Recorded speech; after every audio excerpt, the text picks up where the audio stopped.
All right. Good morning, everyone. I Good am Prerna. morning. Good Good morning. morning. I am Prerna Sharma, academic tutor and trip fellow at the International Institute for Higher Education, Research and Capacity Building at OP Jindal Global University. Welcome all of you to this special seminar commemorating International Education Week 2020. This special dialogue is being organized by us in collaboration with the Society of Transnational Academic Researchers Star Scholars Network, which is an international forum of scholars that advances global social mobility by using research and advocacy. International Education Week is an occasion each year to celebrate the benefits of international education and exchange around the world.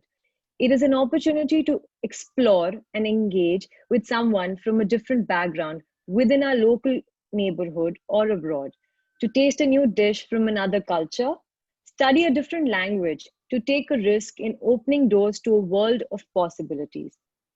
International education exchange has been a part of the higher education landscape from its inception. Following the two world wars, international education was seen by experts as a road that led to conflict resolution and peace. Many scholarship schemes were established to promote international education and intercultural understanding.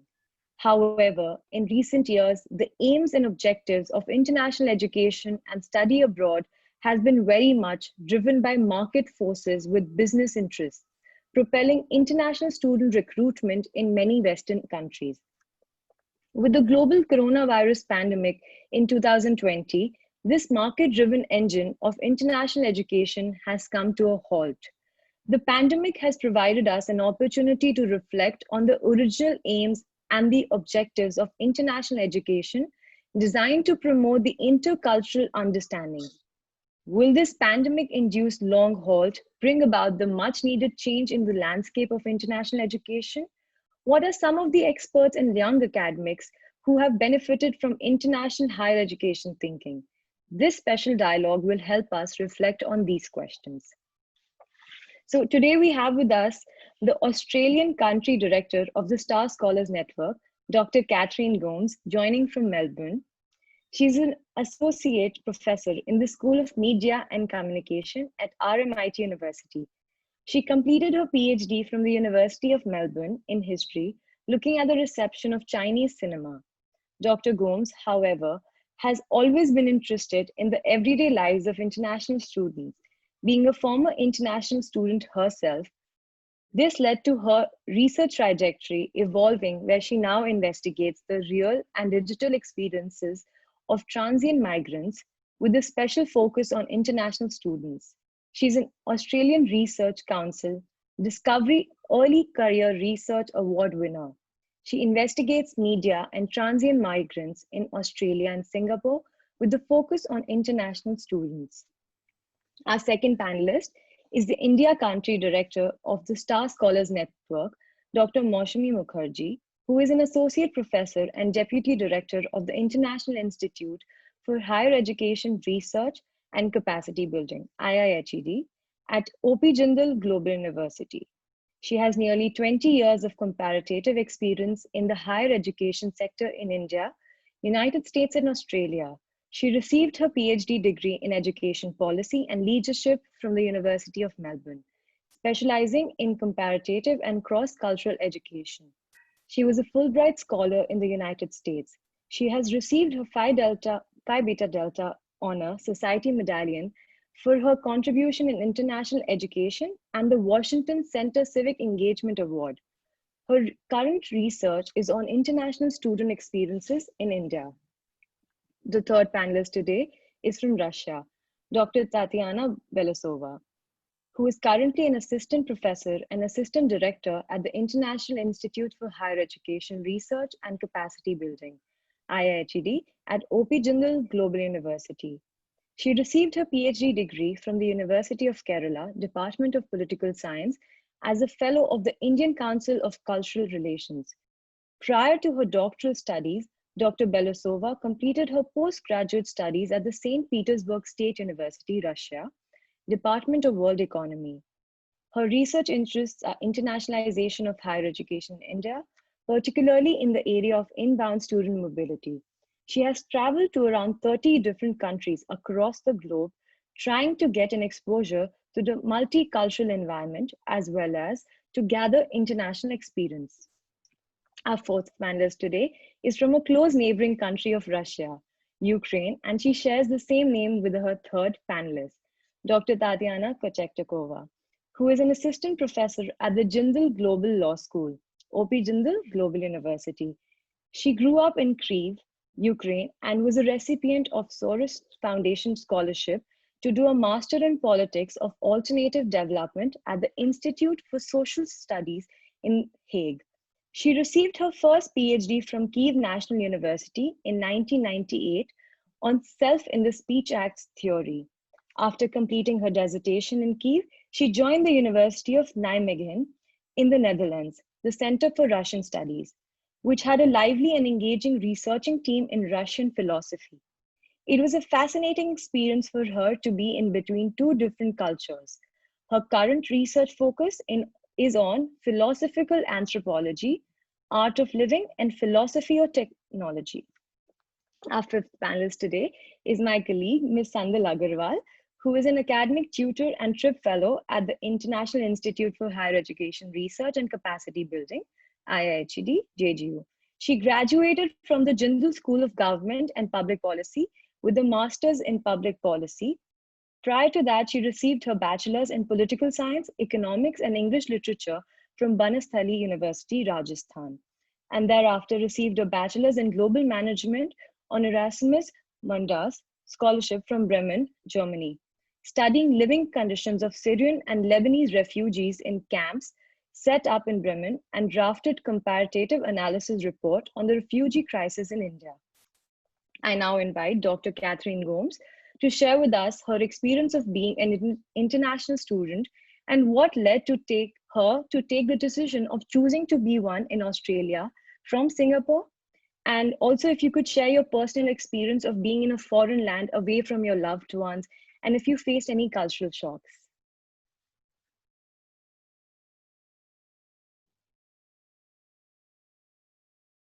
Professor, you're on mute. Dr. Gomes, you're on mute right now. If you could unmute yourself. Hi, sorry.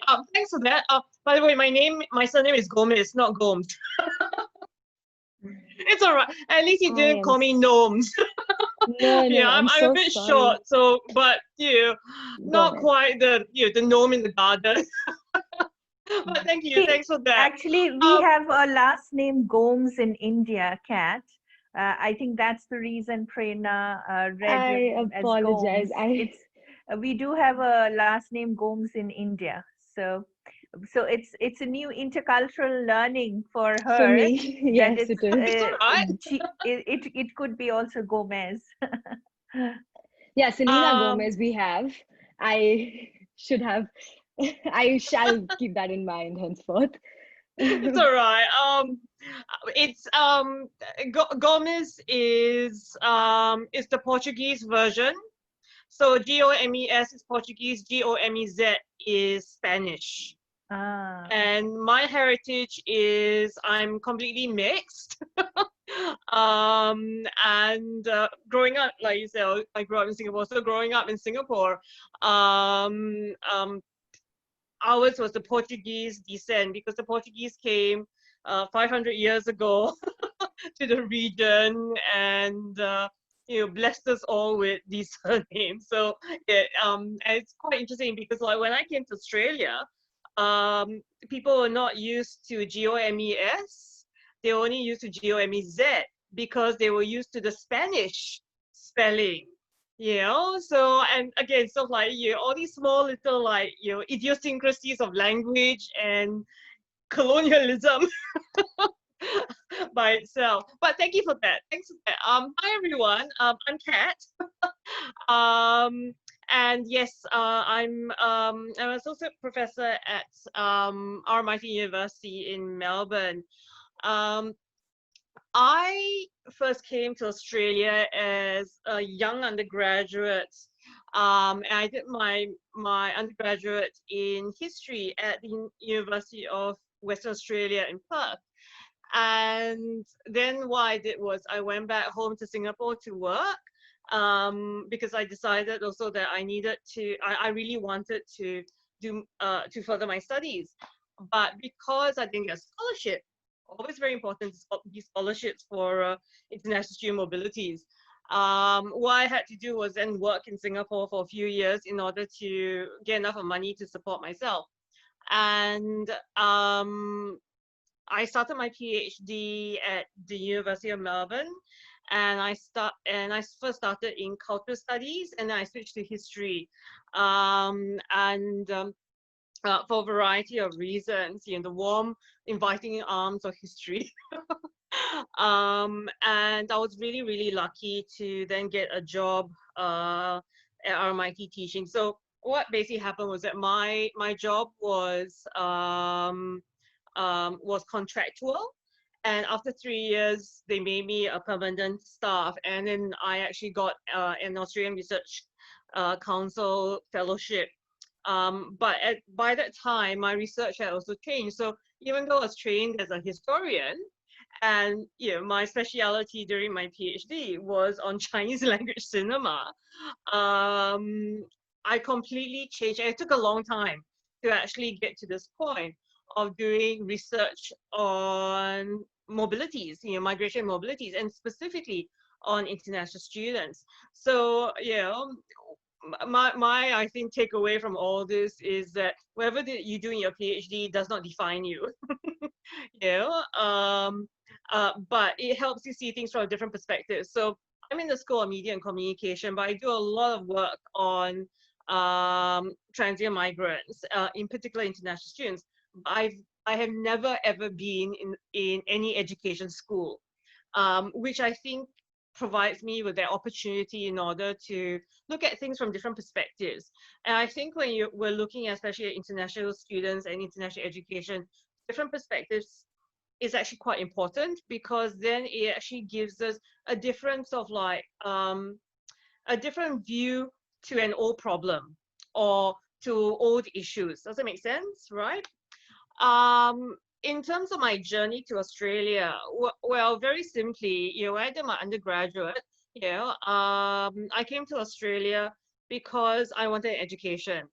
I was in Singapore has got extremely good universities. In fact, the Singapore universities are some of the top in the world. But because of demand, competition, I couldn't get in. My grades, interesting enough, were not good enough. So hence I came to Australia, and then discovered my passion for history. And history is still a passion of mine. And like I said, then I went back to Singapore after I finished my honors in history, and then I came back and did my PhD at Melbourne Uni. And so that was sort of the reasons why. And I wanted to do a PhD in anywhere basically, because I just wanted to learn more. So that was the thing that actually drove me. I just wanted to learn more. And I was very grateful that I got a place at Melbourne Uni.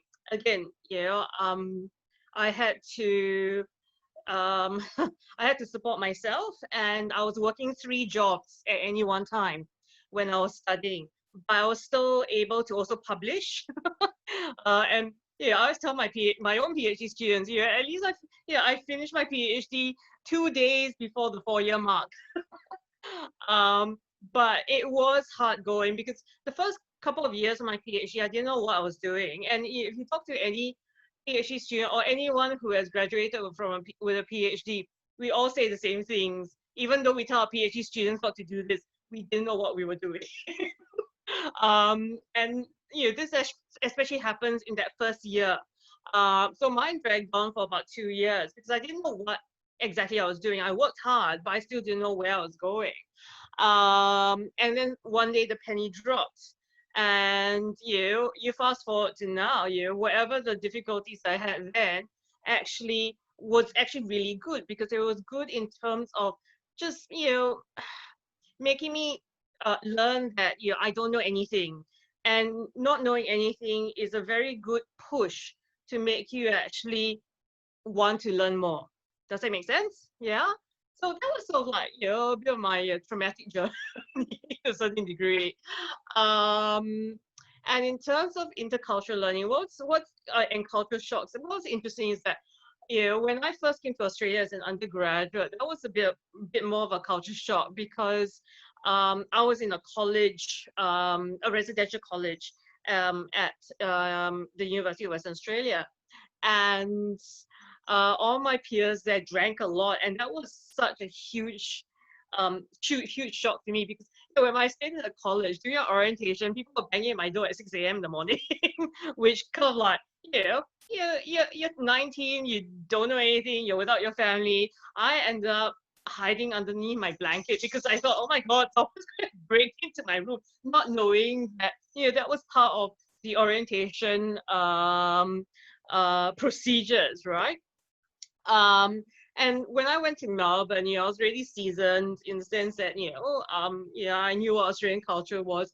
But the thing is that, Australian cultures, and I say this plurally, where, Western Australia is actually a little bit different from Victoria, where Melbourne is. So again, you're also adjusting. You're adjusting to the fact that you went back home and you go back home where you're actually a different person.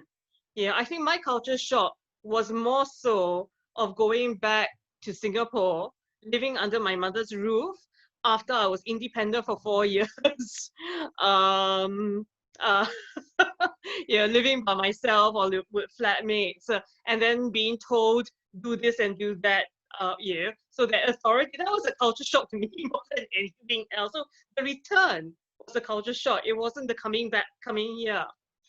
And what again was interesting, and this is something that a lot of my research is telling me as well, that, part of feeling that sense of belonging when you are in a foreign country is you need to actually, in a way, let your guard down and try to, I won't say integrate, but more try to understand, the culture that you are in, which is also very difficult. And one of the things that I've been finding also with my own work is that, with international students, once they, because international students are vulnerable, you're away from your family for the very first time, especially if you're an undergraduate.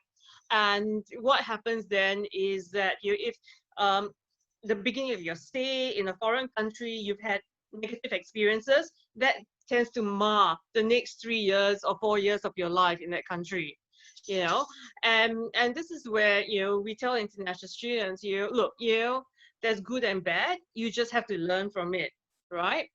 At the same time, while we always tell international students this, but we also take away the focus from domestic students, because domestic students and the larger or the wider community, host community also has a bit of responsibility. I mean, I do research in Singapore as well as in Australia, right? And one of the things I do is also, look at the social media and the way that governments and the wider community respond to international students. And, international students can never get a break, right? Where they're constantly told things, and this happens even in Singapore, mind you, a place where a lot, practically every other international student, 10% of the students in Singapore, international students, come from Asia. They're told things like, you are stealing our jobs, you are stealing our places at university. And you see this in Australia as well. You see this in America as well. And so the international student and, on a wider scale, the migrant is always a person who is the bearer of something bad. I've never really seen community responses to international students that are very positive. And part of that is also because I think, especially in Australia, where you have a lot of international students, this year has been a year where, people, musicians will be writing sonnets about for many, many years to come. And, the blame has always been on international students. Like, international students have now caused the collapse of universities. So what's happening in Australia at the moment is there have been widespread job losses in universities because international students are full fee paying. So in 2019, so last year, Australia earned about $39 billion Australian, currency from international students, because they pay full fees. So what basically happens is that, again, while the wider public is very, they're very sympathetic of the issues that international students are having at the moment, because what has happened is a lot of international students have lost their casual jobs, and so we are seeing increasing homelessness, increasing food insecurity, precarity. People cannot go back home. International students who are meant to be in Australia are stranded in their home countries. So all these things happening, and because of the travel bans, a lot of the universities are having to shed staff because we are not making a profit, right?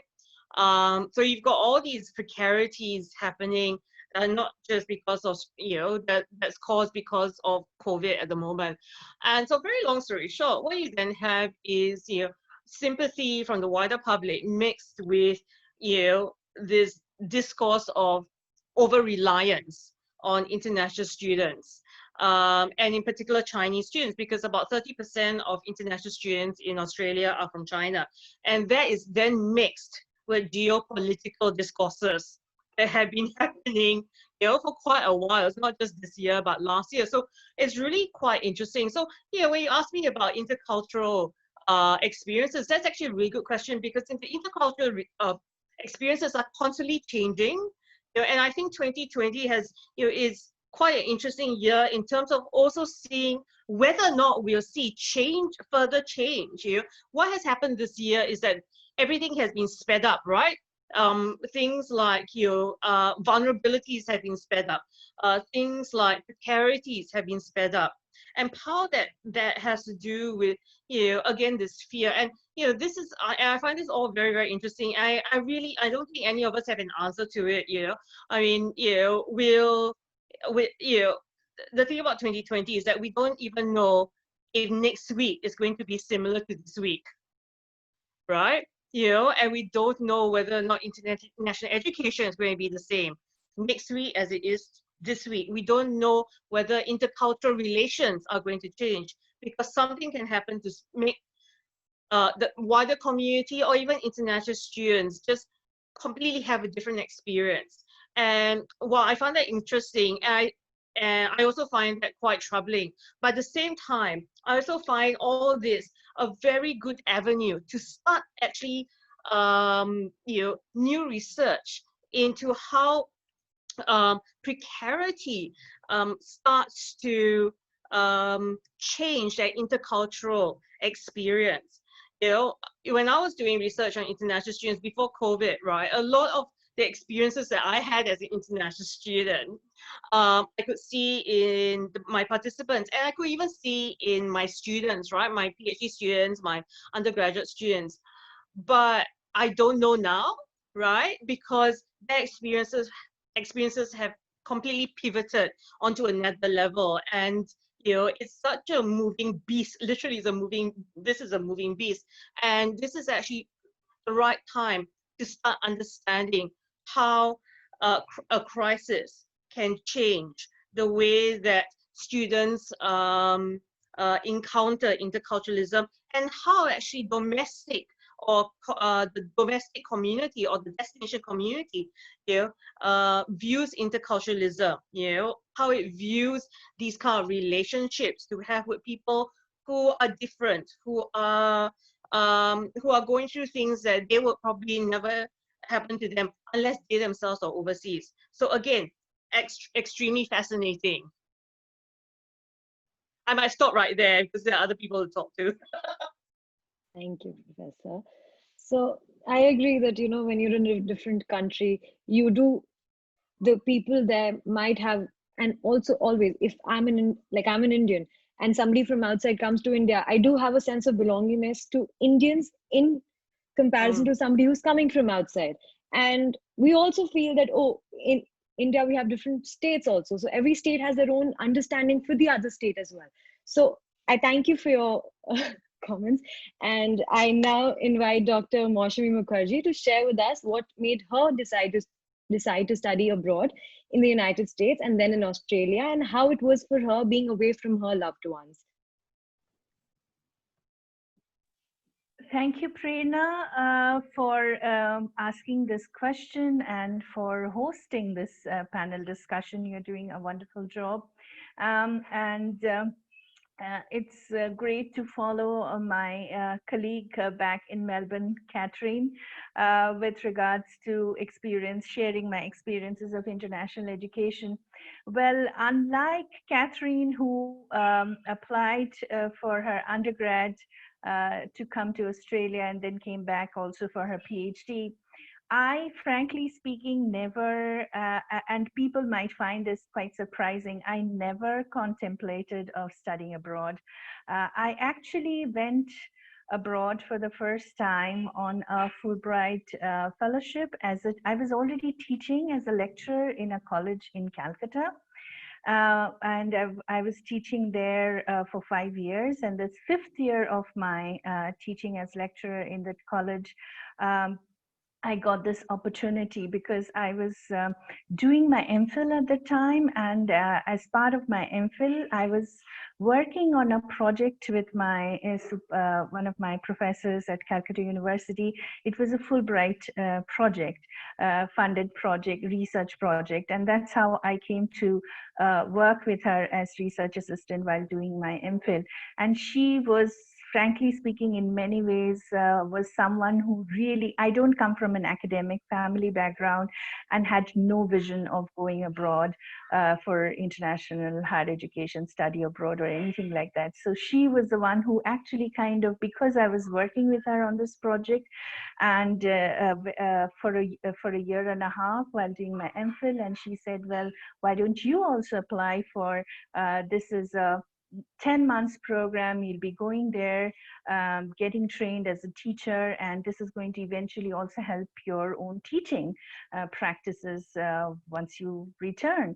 So that's how I first went in the year 2005, and that experience was quite remarkable, frankly speaking, for me, because it was a very different cultural context in terms of even the higher education space compared to where I was located. I was teaching in one of the top colleges affiliated under Calcutta University. And I personally was kind of considered to be, in fact, my head of the department, I don't know if she's listening to this webinar right now, because I shared it with all my past and present colleagues. She would be literally chiding me because I used to be very informal with my students. According to her, I was like Socrates, corrupter of youth. To her, you know, the teacher is somebody who has to be very authoritative, you know, very, you know, stiff upper lip kind of person, you know, somebody who students are always afraid of. Compared to that, I was like too friendly. Of course, I was also much younger. I was like in my early 20s, mid 20s at the time. I looked also much slimmer and trimmer, and she would constantly tell me, you yourself look like a student. And if you behave also like this with the students, there's no difference between the students and you. How will the students obey you, listen to you, and learn anything from you? But when I went to the US, I saw that almost all the teachers over there, they literally interact with the students in a very friendly way. You know, something for which I used to get chided back in Calcutta. Over there, that was literally the norm, you know. And first, teachers are called by their first names, and it's a very friendly, cordial relationship between the teacher and the taught. And also that's the you know, part of it. So if you talk about culture shock, for me the biggest culture shock was the teacher-taught relationship itself within the higher education space. And then, of course, in terms of teaching and learning pedagogy, it was like a huge, big difference. Now, as a teacher, I didn't have any sense of any kind of control, even with regards to, if you talk, teachers are supposed to control the class, wield the power in the classroom, but when it comes to the curriculum content, and the delivery of the content, we had no autonomy. The teacher had no autonomy. The syllabus would be set by the Senate members of Calcutta University, sitting at the top. Many of them have not probably also taught in the classroom for many years. And we had to literally deliver that syllabus into the classroom in a particular way that is considered to be proper, which is of course very much always used to be the lecture mode. We used to have this high dais, literally higher dais, kind of a stage sort of thing in front of the classroom, and the teacher had to stand up, and there would be a chair and the table, of course, for the teacher, but it's a higher pedestal, literally a physically higher pedestal, and the classrooms were all in the form of this big hall room, big kind of assembly hall kind of rooms. So it's very different kind of teaching and learning pedagogy happening over here. Though I personally and my students at the college where I used to teach and the Calcutta University will vouch for it. I always resisted getting up on the dais and sitting there on the chair. I would always literally go up and down the aisle. They would be benches on both sides and a aisle in the middle. So I used to always go up and down the aisle. Sometimes I'd be addressing the class from the front. Sometimes I would be addressing the class from the back, so that those who are sitting at the back benches don't feel like left out. So I used to try to innovate in my own ways to try and find a way I could connect with the students in the class, even those who are sitting in the back benches. But obviously, when I went to the US, I saw the obvious difference, even in terms of classroom designs. Most of the classrooms would be designed in the form of circles, and there is no high dais for the teachers, and the teachers would be going about the classroom and talking and interacting with them. Very similar to the kind of vision I would have in my own mind. So I thought, okay, this is interesting. And that is what actually drove my own interest into, I knew that I would like to do a PhD, I always wanted to be in academia, but that shifted my interest from, I was an English teacher, did my MA and MPhil in English literature from Calcutta University, but then I thought, no, I really want to do a PhD in education. But this is many years ago. With MA and MPhil in English literature, it was almost impossible for me to think about doing a PhD in education within the larger Indian higher education context at the time. And also there is, so I kind of started thinking that I definitely need to go abroad to do the PhD, because I can't do it here in India. Nobody will give me admission without any kind of education degree straight away into a PhD program. So that's what actually took me back, and I actually got another opportunity also, which was kind of quite coincidental in a way. The university where I went on my Fulbright, they wanted somebody to teach a course in Indian languages and South Asian cultural studies, something. So I knew somebody who was doing that work over there. And for some personal reasons, this person could not teach the next term. And they had floated this class, and they needed somebody. So that's how my university, my Fulbright supervisor said, Moushumi, would you like to, I know you were wanting to apply for PhD, it would be easier for you to do it from here than from sitting in India. So we can sponsor your visa to come back as a teacher to teach here, and then you can, and that's what took me back. And I actually started my PhD in the US. My going to Australia is another story, and I have shared it with Kat. I actually followed my PhD supervisor to Australia. I never envisioned going to Australia. Of course, I had to a master's in the US because I needed to get social science research methodologies, good understanding of social science research methodologies coming from a literature background. Even in the US, I couldn't get directly into PhD. But thereafter, as I started, the first 2 years of my PhD I actually did in the US at Urbana-Champaign.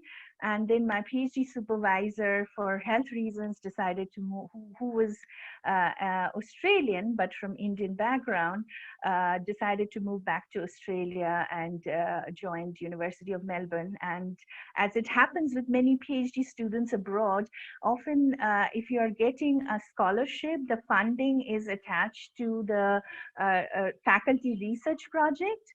And that's what took me to Melbourne from Urbana-Champaign.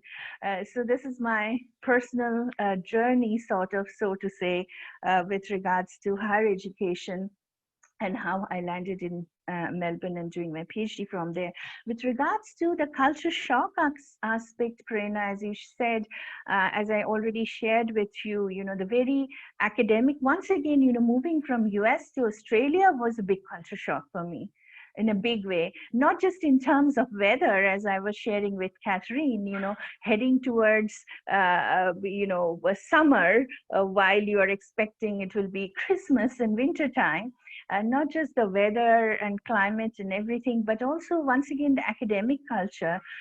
Compared to the US, once again, when I went to Australia, I found, and I think it was probably the British influence in Australia, it wasn't as, the power relationship, not as much as in the Indian context, but once again, in Australian context, I did find quite a bit of power difference in the higher education space between the teacher and the taught, unlike what I have experienced in the US context. Apart from this, with regards to bad experiences also, as you were sharing with the larger community. Of course, when I went to the US, this was still, post 9/11 US, a lot of prejudice against South Asians and particularly Muslims. To a certain extent, this is an experience I have shared with many friends and colleagues. Somebody over there who literally thought that I was because of my name Moushmi, which comes from an Arabic word Mohsen, literally decoded my name and, oh, you are a Bangladeshi Muslim, you people come here, get all the benefits and then harm us. So that was a really, really difficult experience. But apart from this, there have been, as Catherine said, any experience in a unfamiliar context, even within your family, a familiar context, it's always the mixed bag, right? Positive and negative. How do you process those experiences, and what kind of what you actually learn from those experiences is, I think, really, really important, whether good or whether they are bad. Some of the bad experiences have actually also, but it might also help you make lifelong friendships also, which I have actually made both in the US and also in the Australian context, some really very strong friendships and lifelong relationships, which is, I think, very much connected to the initial aims and objectives of international education, Prerna, as you were trying to highlight in your introduction, to build intercultural understanding, which is something in recent years with the very much marketized kind of environment of international higher education, somewhere we are kind of probably losing that original aim and objective, as we all understand. Well, that's all from my side. As of now, I'm happy to come back again and share more. I think we should now move on to our next panelist. Thank you, Dr. Mukherjee, for sharing your experience with us. I do agree that often we have to. I mean, I personally feel that we should also learn from the negatives and take it as a life lesson and probably create it into a positive experience, if not henceforth, that it is something which is teaching us. So once the experience is over, instead of regretting and thinking about it too much, we should move on and look at the positives of everything. Thank you for sharing your experience with us today. I now invite Dr. Tatiana Berosova to share what made her come to India to study as an international student. Thank you, Prerna. So it started with my fascination for India in general, around 15 years ago. And it became my dream to come to India and stay here for a long time. I understood that only in this case, I would be able to get to know the country. So I was constantly thinking about the ways how to fulfill my dream. And at some point, I learned about ICCR. Like you mentioned, this is Indian Council, stands for Indian Council for Cultural Relations. And they had different schemes for international students. And PhD scholarships was one of the options. Then why I chose the state of Kerala?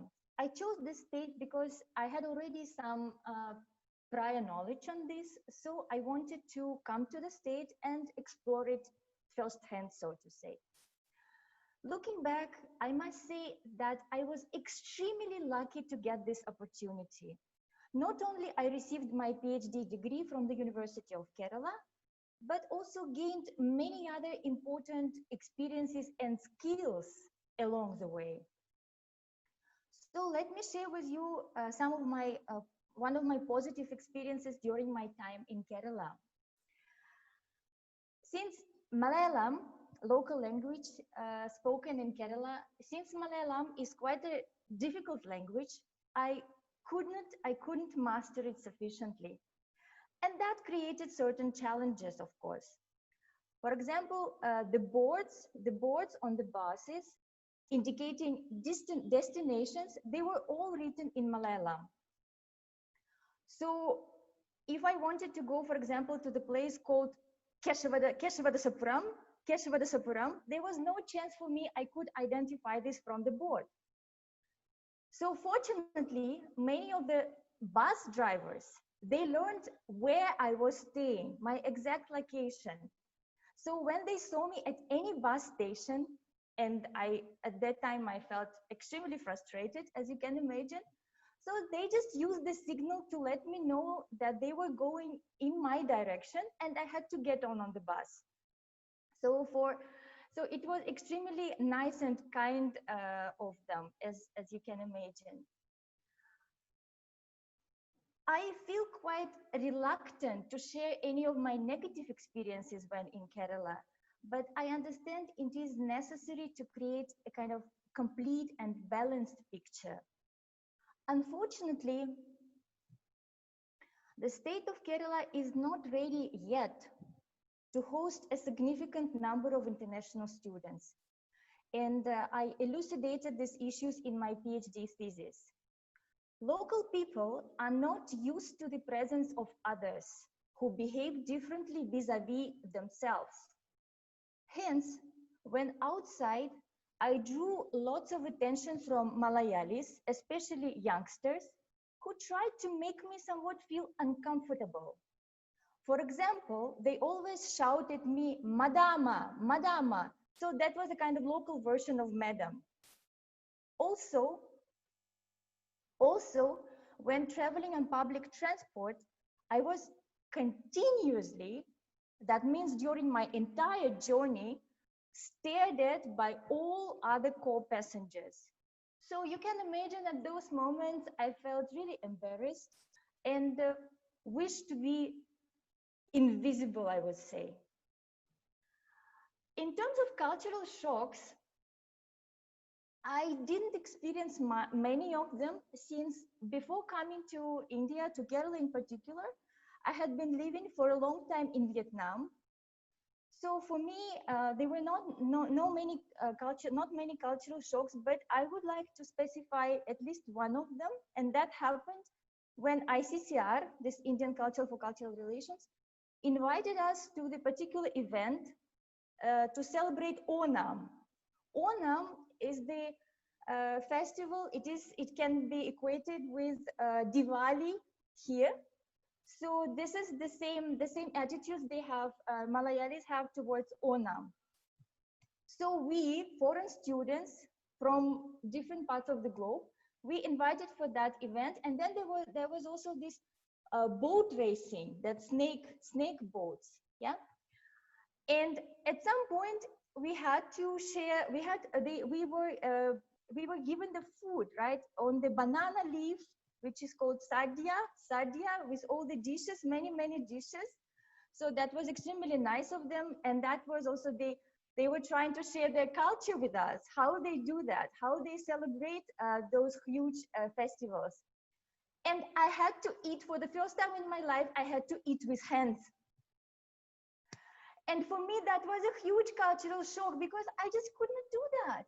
I couldn't do that. For me, it was absolutely impossible, but there were no forks, there were no knives, nothing was available. So I had to eat somehow. And I just looked around at my peers, at my friends, international students. I was looking what they were doing, how they came out of the situation. And I was trying to seek their encouragement from their side, but there was no encouragement, so I had to deal with that myself. And this is how it all started.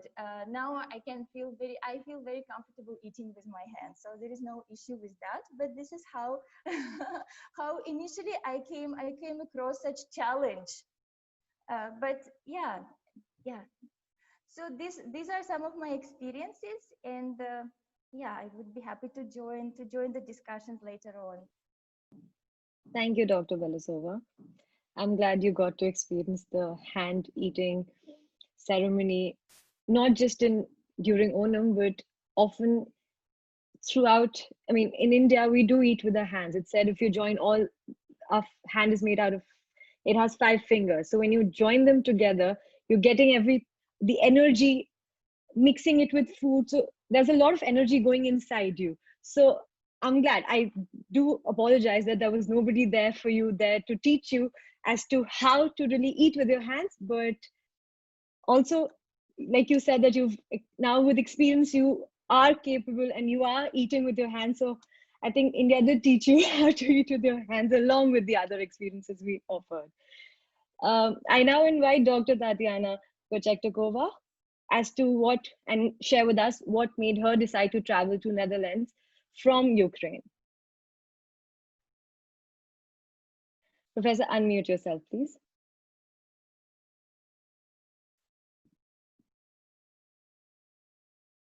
Professor, you're on mute. Dr. Tatiana, you're on mute. Yes. Yes. So thank you for inviting me and sharing your very interesting experiences. I really can empathize what Kat was saying. I also had actually culture shock, not when coming to Netherlands, but when coming back to Ukraine, which motivated my second return to Netherlands, and where I stayed for more than 20 years after. So yeah, well, for me, like, important part was that I entered university in Kiev, in my hometown, in the capital of Ukraine, in the 1990s, when there was also very interesting time of cultural political transformation, Ukraine becoming independent, so the dissolution of the Soviet Union. These were very turbulent but interesting times, and my identity was very much defined by philosophy, because I fell in love with philosophy. My education was very much cosmopolitan, because if you study philosophy, you study history of philosophy, you have like, you are citizen of the world literally, because you're very much associated with ancient Greece, with medieval. Well, unfortunately, we had 2 week Indian and Chinese part were 2 week of philosophy. So Asian philosophy, I think, was not studied enough. So I compensated by reading myself, and we had informal clubs for Indian philosophy, for example. But my education was cosmopolitan. My lifestyle was not cosmopolitan. My lifestyle was still isolated to Ukraine, which was at that time was not integrated enough, as to my opinion, into the world. It was still in its own bubble, or Eastern European bubble, you can say, or post-Soviet bubble. Post-Soviet space was very much a thing in itself. So I consciously wanted to go abroad to explore the world. I dreamt of traveling around the world, but also because to came out of my parents' rule, which was for me a liberating experience, part of what make me what I am. So when I done my master's in Netherlands in Institute of Social Science, which is it's a small but very intensive institute, which is global, which is international. So it has students from all over the world, and also professors, teachers are also from all over the world. So it had an international culture. However, I saw Dutch culture only from outside, because you come, you are in this ISS bubble. ISS is Institute for Social Studies. Also, I had to switch. I was doing masters in social science and not in philosophy. And I missed philosophy for a while because I still kept associated with philosophy rather than with social science. But even though it was pretty interesting, so I traveled, also used this opportunity to travel around Europe, to visit Spain, to visit Italy, to visit Germany, Great Britain, so neighboring European countries, made friends with students who were from all over the world. And it was like more personal freedom space, because if everybody is a foreigner, it's a very good experience, because you're allowed to be yourself. You don't have to fit certain strict, narrow rules, which was for me liberating to actually to come out of Ukraine, because I found Ukrainian culture too limiting, too imposing on you, that you have to fit in. So I really enjoyed this time. Then I went back to my studies in Ukraine, and after completing PhD, I came to a cultural center for Russian studies, for Russian philosophy in Nijmegen, which was led by a very interesting personality and scholar whom I feel personally indebted, Evert van der Swerde, who was also my PhD supervisor. So he created this center. He, with his enthusiasm and charisma. And it was also like we had people from Switzerland, we had people from France, so we had several neighboring countries center, which I had to follow could follow my passion. I was doing PhD in philosophical anthropology and human nature and human self-realization in Russian romantic philosophy, but I also it was comparative, like Russian and world global philosophy, human nature, the evolution of human nature and human potential, as it is seen in different traditions. So my PhD was also much attention dedicated to Vladimir Solovyov, who was a mystic, romantic poet and early human rights activist in Russia. So after completing my PhD, I stayed in Netherlands. Netherlands is, so it was my first immersion in Dutch culture when I went for my PhD, when I first actually met Dutch culture, which is very interesting indeed. It was different, it was not shocking, but it was, well, something to understand and to get into. So I started and I learned Dutch language. I could master it, so I was also teaching in Dutch for a while. I stayed for almost 20 years in Netherlands, working, starting my family, doing research, teaching. So it's a culture which is, it was for me was interesting experience, like René Descartes already. Being French, he went to Netherlands in order, and he said that this experience of who traveled a lot, that as a foreigner, you are more like free, because people don't expect from you to be exactly what you have to follow all the culture rules. So it was indeed a more personal freedom space experience. And it was for me also interesting to meet other European cultures, Americans, because that Netherlands is very cosmopolitan. It's very open to the world. Dutch speak many languages and they are very open people, open-minded people. Would say so. It was a great experience, but I also enjoy a lot coming to India. Even though I can also share with, emphasize with Tatiana, like I also was like outside of the university, like if I stare it, I would also stare back sometimes. But I don't know if it's the best possible reaction. But anyway, but until now I had a much more positive experience of traveling, also traveling in India, visiting, Delhi, Dharamshala, which is also meeting Tibetan culture, which is also a thing in itself and a different world for me, a world to be still explored. But my impression from India, like it's a world. It's an entire world which is very diverse, very intense, very interesting, and which I'm looking forward to explore. Thank you, Dr. Thank Kochakharova, you. for Thank sharing your experience with us. I would now request my colleague Sandal to share what made her decide to go to Germany for her studies. Thank you, Prerna, for hosting this session and also Upajinda Global University. As this is my first webinar as a panelist, so I'm quite nervous and also excited about it. So, why I chose to go to Germany is from my background itself. So, I'm from a town which is a one horse town which has limited experience and resources. So I tend to study here for like 6 to 7 years, and then I went to all girls boarding school. Uh, then I went to Banasli University, which itself gave me a spiritual learning and cultural rooting. So where we tend to wear khadi clothes, which is hand woven and hand spun clothes. So it all gave me the Indianness, or maybe Indian way of living. But Banasli has a affiliation with various European universities, and and it provides the students with Erasmus Mundus scholarships to various European universities. So I was selected, and from my childhood, I had a dream of going to Germany because I don't know, I just feel very much passionate about German way of life. Maybe because we have been studying about various German Indologists who have given various theories about the Indian way of living because they like India very much.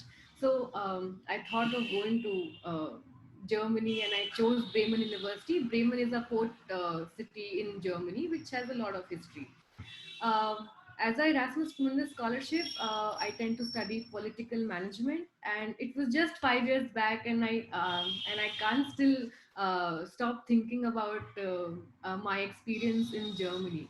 So, as a person with has which I mean, as a person in my family, I'm the most I would say that I'm the most academic person because in my family everybody is in the business line, and going in the academic line gave me a perspective of exploring various things and experience various cultural shocks, I might say.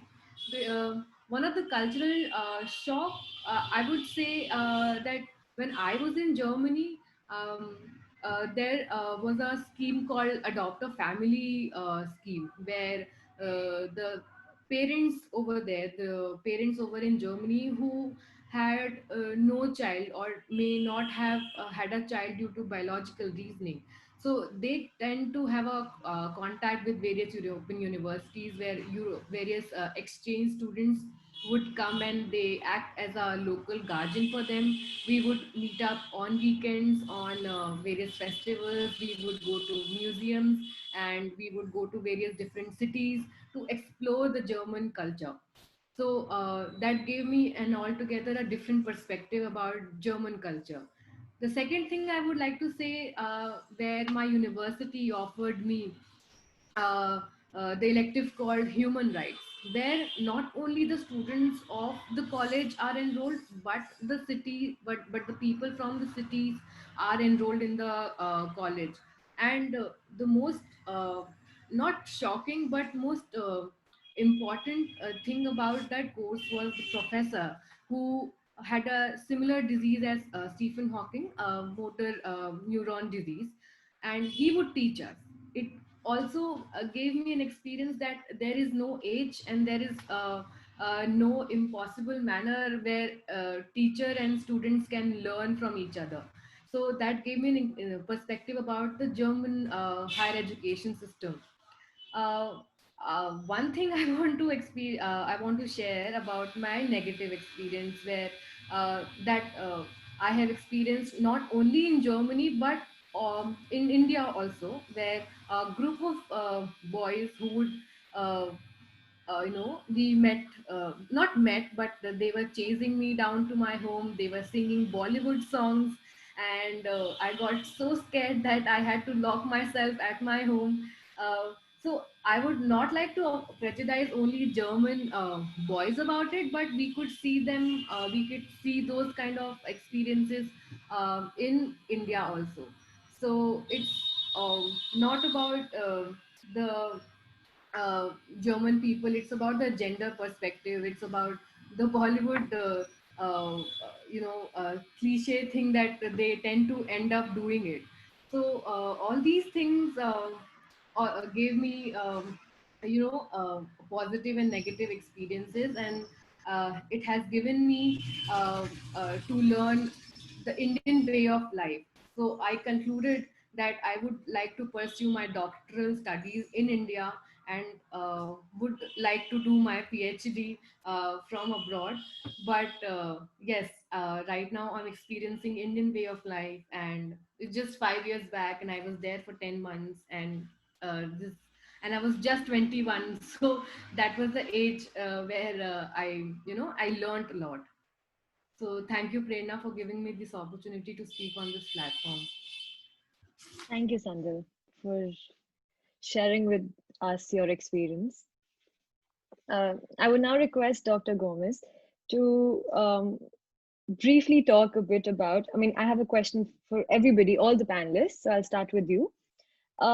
So, can digitalization move education to a different platform?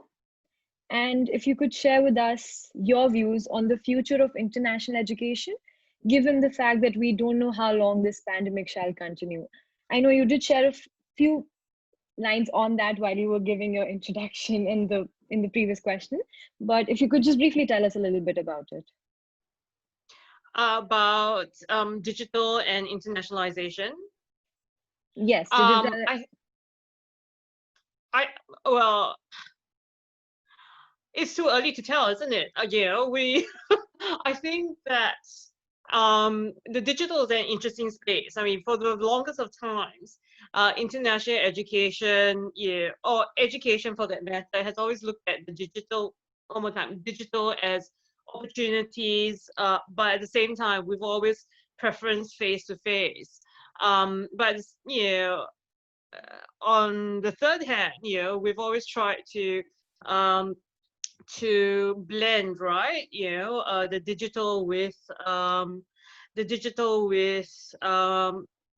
with everyday face to face.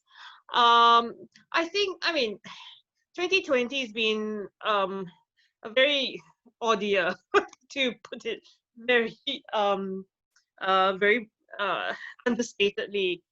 And I think that because it's an understated year, where we've all been forced to work from home, that is those of us who are lucky enough to have jobs that allow us to work from home. That's the other thing, right?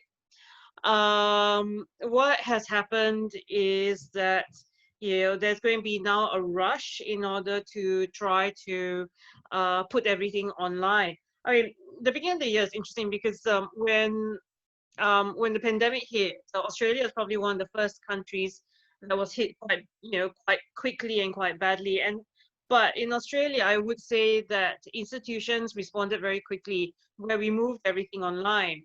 and to the best of what we could do. And we also, were very aware of students who were also having, not just, international students, but domestic students as well, who are having quite a lot of difficulties because of the pandemic for a variety of reasons.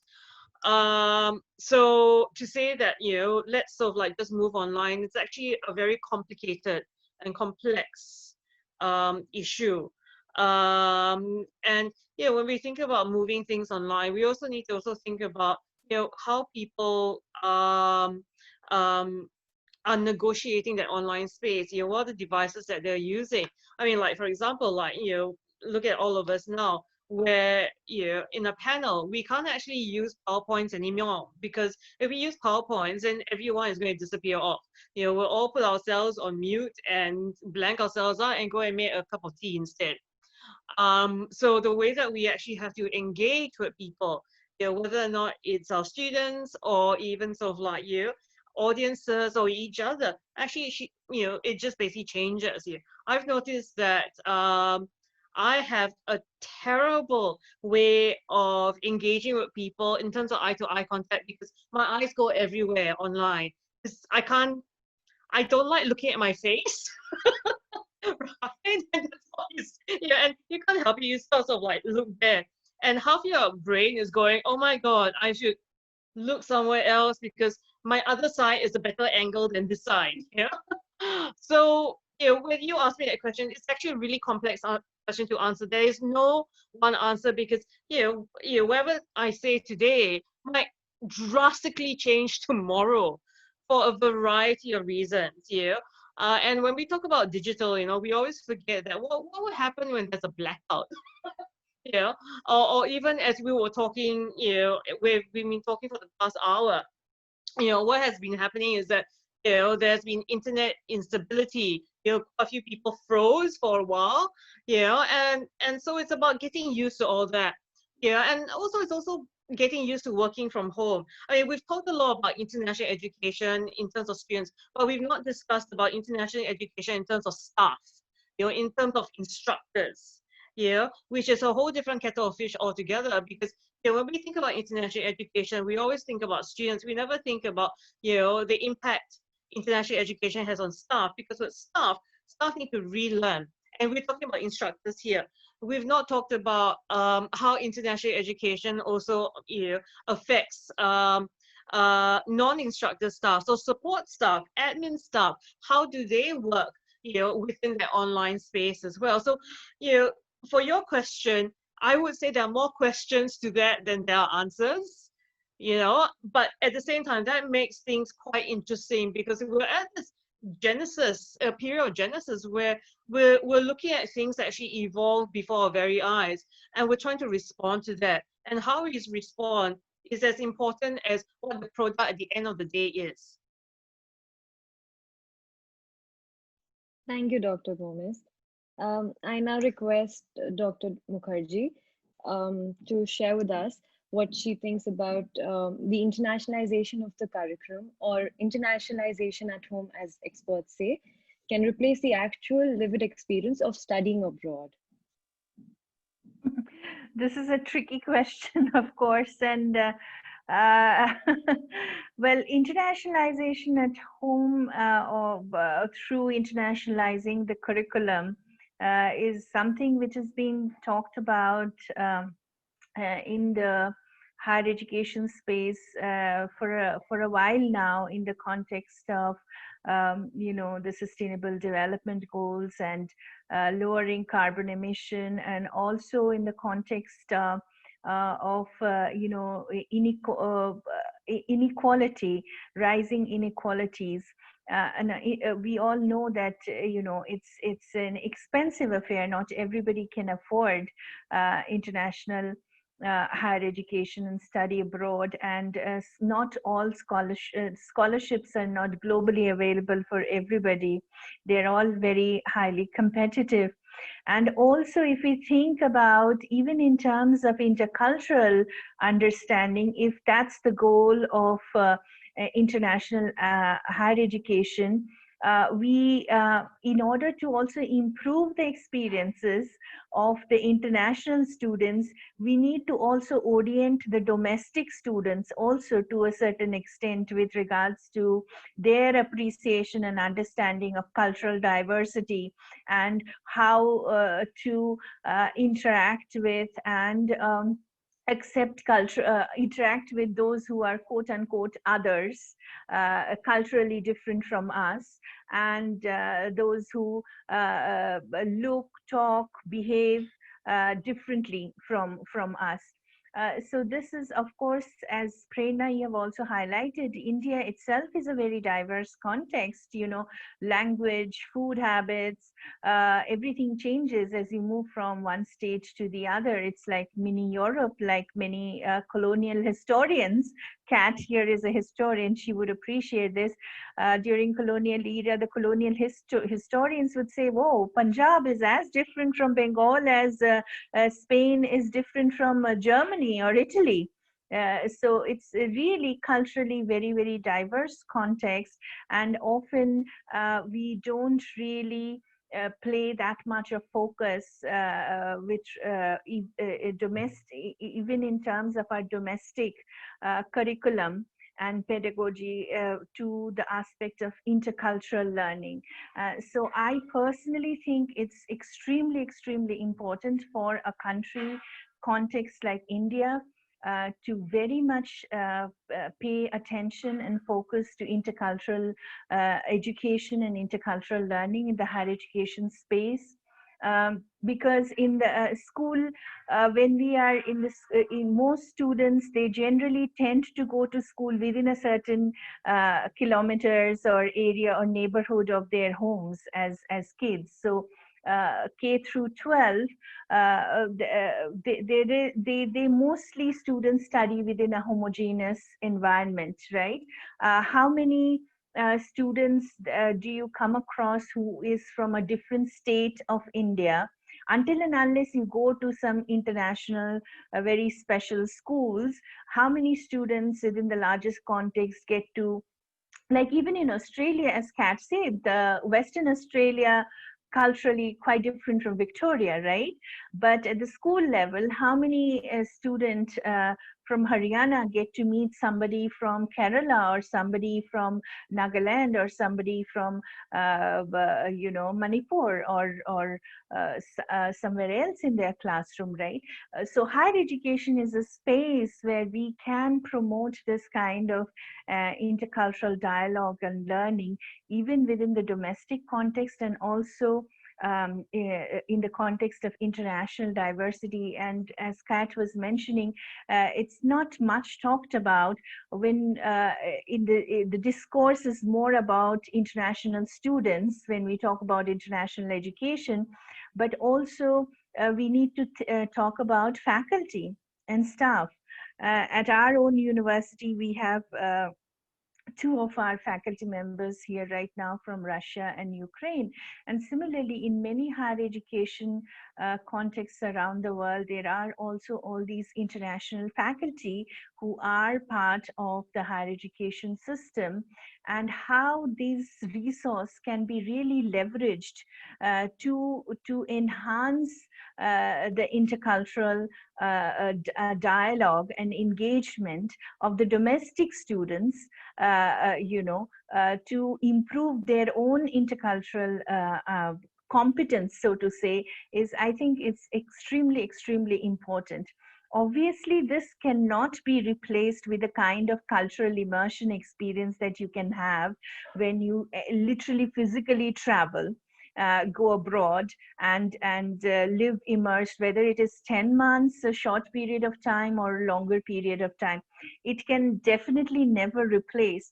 But at the same time, I think internationalization, drive towards internationalization at home through curriculum, through intercultural exchange and dialogue, and creating those opportunities in the curriculum itself, through the curriculum and pedagogy itself within higher education space, and leveraging the resources of international faculty members to create that kind of space for intercultural learning, I think would be extremely critical for international higher education in the future. And nowadays, though the digital divide, of course, is a fact of our life, whether it is in Australia or here in India. Of course, the degree and intensity varies depending on the context. But in spite of it, the fact that all of us could meet here together for this special dialogue on this cloud space from different parts of the world itself is a good example to show that we can leverage all these. Though technology, I don't personally believe in technological solutions, but technology can also provide a space through which we can foster intercultural learning and education. So with that, I would really like to provide some space for my colleagues to also share their thoughts on issues related to international higher education and intercultural learning. And also, I think we should also allow the audience also to ask some questions, right? Yes, Professor. I thank you for your I thank you for your views on the topic. I now request Dr. Tatiana Belousova to share her views on how digitalization is moving education to a different platform. And like Professor also mentioned, Dr. Moushami also mentioned that the views on the international education and that the pandemic shall continue for a very long time and is not known to us till how long it shall continue. So what your views are on the same? Thank you, Prerna. Thank you for your question. So I personally would like to remain on the optimistic side. First of all, I don't think it is possible to make a complete shift away from the previous trends, given that they had been developing and shaping themselves for many decades prior to the pandemic. There definitely would be some changes and paradigm shifts affecting various aspects of international education to different degrees. For example, there would be more research collaborations, international conferences, and symposiums conducted online. The current pandemic has shown us that we don't need to make long journeys to participate in international events. So in this sense, online component would become more prominent in the future. Speaking about student exchanges, I am quite confident that after the pandemic, they would be resumed, albeit with some transformations. At the institutional and policy level, there would be rethinking in terms of the over-reliance on incomes generated from foreign students. And that has already been mentioned by Dr. Moushami and Dr. Gomez. Over-reliance on incomes generated from foreign students.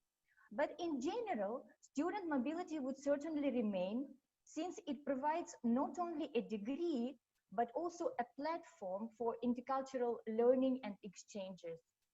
No doubt, there would be more programs conducted online, and they would serve their purpose, like, for example, reaching out to larger students cohort, making international education more affordable, and connecting people from all over the world in a relatively easy way.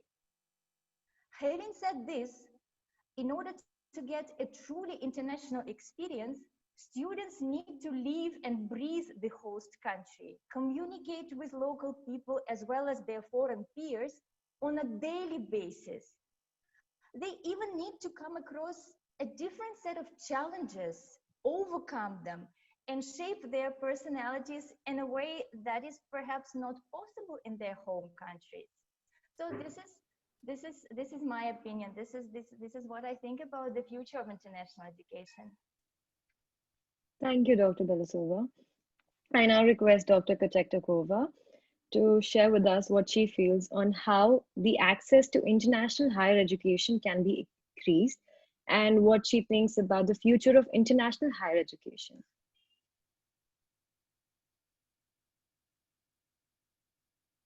You're on mute again. If you could unmute yourself. Thank you for your question. I very much agree with what Tatiana has said before, that indeed I hope and I expect that after the end of pandemics, after the vaccine will start, will become functional, we will go back to the previous while retaining the positive what we learned from pandemics, the possibility of very much in the online courses, online seminars, and not only not only cognitive, but even like many yoga courses are done also online today. So many like physical education can also be done online, training and experiences. But I also hope that, and I think that with future, the internationalization and student mobility has a tendency to increase, especially like it's the programs like Erasmus program, which was first created within Europe, then it included US, then it included Russia, then it included Eastern European countries. So it's expanding, and I think that student mobility will be increasing and expanding within the world, and it is a great way to indeed to make a platform for intercultural understanding, to make a platform for the forming of a global culture. I think that students of today who travel to other countries and meet their colleagues from other countries and experience, they are the future global citizens, and they will be able to create a certain global civil society, which we need today as a guarantee for peace and progress. Thank you. Thank you, Professor. I now request Sandal if she could share with us something about her Erasmus research experiences with the refugee communities there. Thank you, Prerna, again. Uh, in my semester, there was a course called Crisis and Management, where the teacher would teach us about the Syria and Lebanese relationship and the refugee crisis. So at one of the class where we have thought of assessing each other, so it was a parliament session that we have created from the Lebanese point of view, and we would talked about how refugee crisis can be taken care of, where different people would play a different role as the assembly members, and we would discuss about how refugee crisis can be solved. So over there in Germany, we would be taken to various refugee camps where I could interact with people. I have interacted with various refugee people. I understood the ground reality and the practical knowledge that could have not understood by just reading the literature or maybe news, but by interacting with them. Even one of the Syrian refugee student was one of my friend in one of my semester, but she could not continue her the semester due to her personal issues. So it gave me an insight about how the people's life are in crisis, whether it's education, whether it's health, basic necessity. Because right now, if I would say that pandemic is the common problem which everybody is facing, uh, whether we are facing in the education level, health level. But the refugee crisis is somewhat has been experienced by only the people at that point of time, by Syria and Lebanese people. So I could sense the problem now, because we have all experienced some kind of global crisis. That's just my experience. Thank you. Thank you, Sandal, for sharing with us the ground reality there. I thank our 5 panelists from such diverse backgrounds and at, at different stages of their career for taking out time and being with us to share their experiences of international education, living away from their family and friends, starting a new life for themselves while still remaining connected with the ones they had back at home. The floor is now open for questions from the audience. I have my first question for the panelists. It's from Shreya Singh. It is, in most instances, the students studying abroad have minimal opportunities for getting job opportunities in their place of education. Why is there still this attraction? Also, this pushes a lot of students into permanent financial burden. So if any of the esteemed panelists could talk about this issue if they had any. Kat, would you like to respond? Well, I think that's a good question. And there's been quite a bit of research about this where, this notion of the imagined reality, isn't it? So where, yeah, that, and I've been thinking about this for quite a few years, part of it also is the marketing strategy. Part of it is this imagined reality of what's good, that my life will be better if I go to this particular country, and those aspirations, those promises. But of course, those aspirations and those promises, which a lot of it is actually self-motivated.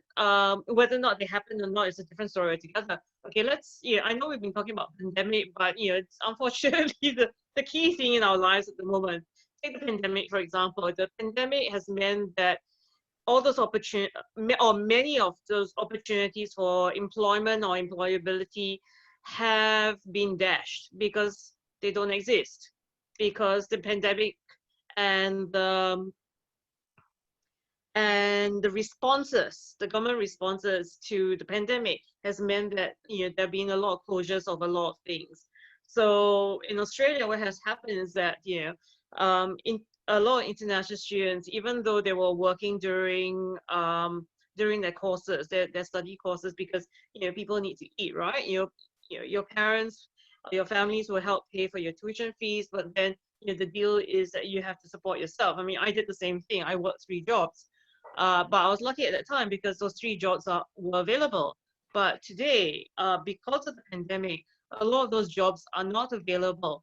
So, what the pandemic has shown us is that, expectations can be easily dashed, aspirations can be easily dashed because we don't have control about the issues and the circumstances that control our aspirations, right? Or what we aspire to.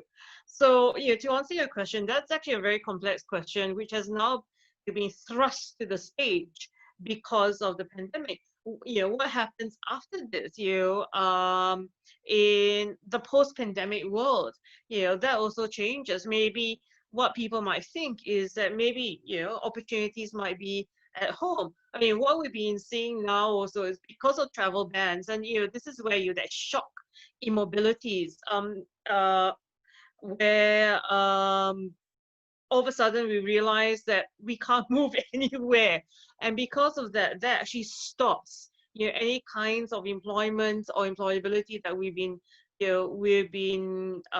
thinking about or hoping to get.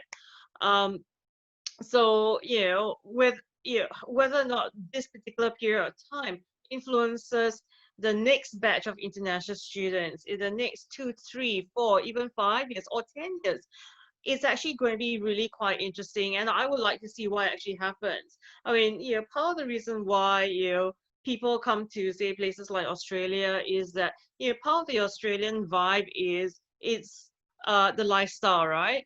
When I interview international students, they always tell me these stereotypical and conventional things that, I want to stay in Australia because everyone is so laid back. But that's actually not true. A lot of Australians work 3, 4, 5 jobs at any one time. So this idea that this is a great lifestyle, but again, even though they themselves are working 3, 4 jobs doing Uber delivery. They feel that, you know, if I get permanent residency, then my life gets better. But that doesn't actually happen. You know, it's not a magic bullet. Yeah, I have one of my students who has no, she became a citizen, and she was telling me that, you know, she thought her life would get better after she gets permanent residency and citizenship, and she said that nothing changed. You know, so you know, and then you get a lot of regrets as well. So it's about also managing those expectations. Mobility is a very interesting thing where, you know, if you move from one place to another, it's also about whether or not those opportunities that come your way and what you make out of those opportunities. I mean, in my case, right, I think I was extremely lucky to get a job. I wasn't lucky getting a scholarship, I was lucky getting a job. But I can't say that for a lot of my peers who I did my PhDs with. You know, many of them don't have academic jobs. I was extremely lucky because I was at it was the right time, the right place. And I stayed in Australia not because I wanted to stay, it's because I fell in love. So during my PhD, circumstances Nikki, changed, right? जानो पड़ लो. Hello? You know, so circumstances changed. And so my idea when I first started my PhD was to go back to Singapore to try and get a job in Singapore at one of the universities. But because I fell in love, you know, I decided to stay. And because I had the opportunity to get a job, you know, that even made the deal sweeter. If I didn't get a job in Australia, an academic job, I would have gone somewhere else. And, you know, my partner, you know, my husband would have ended up following me because getting an academic job is actually really, really hard. Yeah. It's hard. It's hard getting. Yeah, it was. You know, he does IT, so it's easier for him than it is for me to get a job. You know, his skills are much more transferable than mine are. So again, you know, again, I'm answering this question in a very complicated and complex way because it is a very complicated and complex question, which which changes, you know, because of COVID when you ask it, you know. That's right, Professor. Anybody else would like to share their views on this? All right. Thank you, Shreya, for asking this question, and thank you, Dr. Gomez, for answering the question. Now, the second question is from Sahil. Keeping the present scenario in mind, how should one plan to pursue their higher studies now? Okay, how should one pursue their higher studies now, keeping in mind the current situation, which is the pandemic situation? Yeah. Well, we have to continue on because, you know, without higher education, how are we even going to get the professionals for the future? Including the researchers who are now researching on COVID to find a COVID vaccine, or even the medical professionals, and also the wellness counselors. Wellness counseling is probably going to become a very much sought after profession post-COVID, and also all the healthcare related professionals. But, you know, the most important of all the professions, teaching professions, who is going to also teach these healthcare professionals and all the, so we just can't, we have to, as our panelists, many of them have already highlighted, we are learning to deal with the pandemic, and trying in different sectors of higher education. We are trying to do our best to continue the education process for the near future. And there is of course a disruption that we are all facing, taking into consideration the pandemic situation, but it depends also on your own interest, what you yourself want to do, and also what the need is out there. Catherine very nicely highlighted with regards to her own, responding to the previous question, it may not always align, the opportunities that are available may not always align with your interests and your skill sets. So whether in the middle of the pandemic or not, without the pandemic, it has been always a struggle and challenge for many people around the world, I guess, right, Catherine?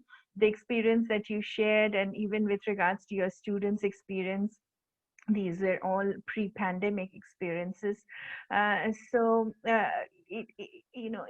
always uncertain in many ways, but you need to I think I would always say to all my students that you need to have a goal for yourself, definitely, and it's better to pursue. Like for me, the academic journey has not been very easy, coming from a family, just like Sandal mentioned, she comes from a business family, but she is personally interested in academics. I don't come from a business family. I had a mix of different professions in my family, but I don't come from, I did have one aunt who was a school teacher from my mother's side. Apart from that, nobody else in any kind of teaching profession or academic profession. But I knew that this is what I'm passionate about, and I stuck to it. There has been ups and downs in the process. So it depends on what exactly you're passionate about, what you want to do, and what opportunities also that are available there, where you're planning to settle. And sometimes, things don't also work out according to plan, right? As Catherine mentioned, that if she wouldn't have gotten this job opportunity at that time in Melbourne, she might be probably somewhere else right now, not in Melbourne. That connection happened at that opportune moment. That's the reason she's there. Similarly, my own return back to India, I would have been probably in Melbourne, even though initially I never envisioned studying abroad or pursue, but I didn't have any kind of interaction with regard to international higher education or experience. I would have probably also, decided to stay back if I wouldn't have had some family situations and responsibilities back in India, for which I had to really return to India immediately after I submitted my thesis in Melbourne. If I wouldn't have had that, I would have also probably explored different options. Even though when I first went abroad, I didn't envision for a life or career anywhere else. So a lot depends on your life situations, and also, but definitely, it's not easy to follow your passion and your interests. It's always a steep slope, but you have to stick to it if you really want to do what you are passionate about, if you want to take it up as your career option. Okay, I think that's it from my side. Yes. Thank you, Dr. Mukherjee. And this third question, which we have from the audience is, though we have all pandemic related questions right now, I think everybody wants to know what is the future of things in relation to the pandemic. So the question is, will the pandemic lower international student fees or lead to further fees hike? And do you think the pandemic will make more scholarships available for the international education? So. Who is going to take this? Tatiana, you want to it is difficult to respond regarding the fees because we are not sure about them.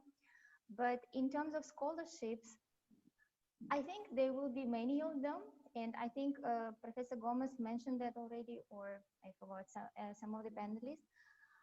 For example, I was sponsored by ICCR, and I feel extremely grateful to Indian Council for Cultural Relations. And across the globe, there are so many agencies which provide these scholarships. And I personally don't think that there would be lots of dramatic transformations on this front. So all these agencies, all these sponsoring bodies, they will continue providing scholarships to foreign students. So as I mentioned previously, I prefer to remain on the optimistic side.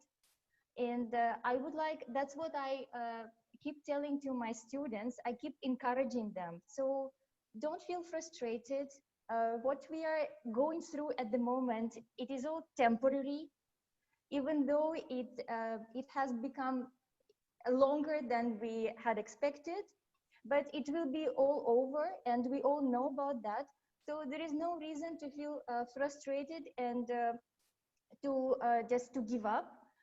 Follow your dreams, follow your heart. It will be all over, and you just try to capitalize on your strengths, both personal and academic. Just believe me, there are so many opportunities across the globe. You can choose, if you would like to stay in India to pursue your studies, there are multiple opportunities in India. If you would like to go abroad, then there are so many options. You can choose yourself geographic location, the subject, then whether scholarships are available. So there are so many opportunities, because we are talking about internationalization of higher education, and it is all there, right? And it is very closely related to globalization as such. So so that's what I tell to my students also, and try to encourage them. Just follow your heart, and you will. Sky is the limit, as people say. Thank you, Dr. Belisova. Kat, The last would you like to say something about the fees and scholarships related to international students? It's not my area. I mean, I can't But say some thoughts from the Australian perspective. it's not decided. Yeah, I mean, look, we don't know what's going on. I've not heard of any fee reductions. That doesn't mean that there isn't talk either. So yeah, I mean, it's not something I can comment on, because I don't have the available knowledge for that. Thank you. Thank you, Doctor. The last question which we have today is, can the goals of international education for promoting intercultural understanding be balanced with the goal of global competitiveness in the job market? That's another tricky question. Anybody? Can you please repeat the question? Can the goals of international education for promoting intercultural understanding be balanced with the goal of global competitiveness in the job market? My question is like, why should they be balanced? Where do you see a contradiction? Like, okay, competitiveness in the job market, in a sense of like, okay, there is a economic cooperation, there is economic competition, that's fact of life, but there is also like, we all form a global economy network, and there's a job mobility, so where you have like lack of IT specialists, they move from one country to another, for example. So that's how global market operates. I don't see here, frankly, I don't see much contradiction. Like, if you build a valuable skills which are globally requested, you can choose where you want to live and what you want to do with it. So I see them as, if the author of the question sees a problem here, please tell me. I don't see actually the problem so much. I think I, to a certain extent, agree with what my colleague just mentioned, because even if you think about global mobility for work, okay, for jobs, intercultural competence is something considered to be a key, area that even recruiters, those who do placements and recruitments, the employers, they're increasingly looking for intercultural competence as a very necessary skill for the employees whom they hire. So international education as something that promotes intercultural understanding, and also as it promotes intercultural understanding, it does make you actually really, in that sense, more globally, if you think in that way, globally competitive also in the if you're looking in terms of your future career. And this is something which has been also much talked about, Kat, right, even in the literature in international higher education. But at the same time, I think rather than global competitiveness, we need to also, right now in the middle of the pandemic, need to think about global cooperation also. Global cooperation and collaboration.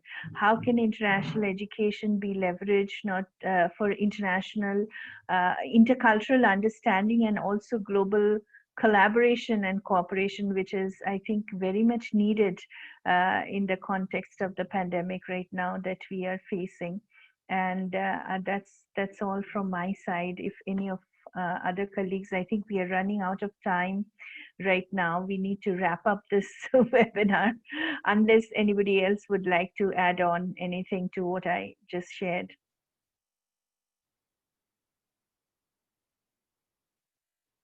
I think we're done then. Thank you all for joining us today for this webinar discussion.